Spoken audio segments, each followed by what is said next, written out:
తెలుగు సినీ పరిశ్రమకు దిశానిర్దేశం చేసిన దర్శకుల్లో దర్శకరత్న దాసరి నారాయణరావు పేరు చిరస్థాయిగా నిలిచిపోతుంది. దాదాపు 150 చిత్రాలకు దర్శకత్వం వహించిన ఆయన 53 చిత్రాలను స్వయంగా నిర్మించారు. 250కి పైగా చిత్రాలకు కథలు, సంభాషణలు అందించడమే కాకుండా నటుడిగానూ విశేష గుర్తింపు పొందారు.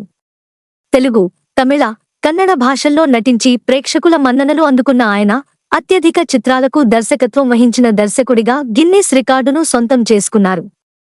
సినీ పరిశ్రమలో ఎన్నో కొత్త ప్రతిభలను పరిచయం చేసి అనేక మంది కళాకారుల ఎదుగుదలకు మార్గదర్శకుడిగా నిలిచిన దాసరి నారాయణరావు మే 2017 30న అనారోగ్యంతో కన్నుమూశారు. నేడు ఆయన వర్ధంతి సందర్భంగా ఇటీవల సోషల్ మీడియాలో వైరల్ అయిన ఓ వీడియో చర్చనీయాంశంగా మారింది.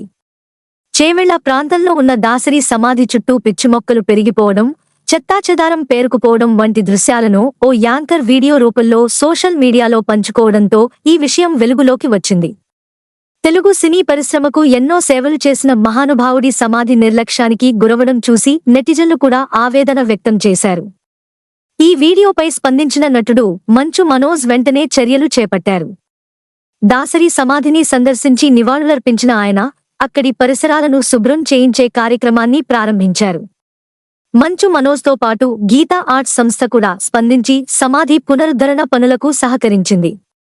దాసరి నారాయణరావు జ్ఞాపకాలను గౌరవిస్తూ చేపట్టిన ఈ చర్యలను సినీ అభిమానులు, ప్రేక్షకులు ప్రశంసిస్తున్నారు. సినీ పరిశ్రమకు విశేష సేవలు అందించిన మహనీయుడి సమాధి సంరక్షణ కోసం ముందుకొచ్చిన మంచు మనోజ్ను సోషల్ మీడియాలో పలువురు అభినందిస్తూ శభాష్ మనోజ్ అంటూ ప్రశంసలు కురిపిస్తున్నారు.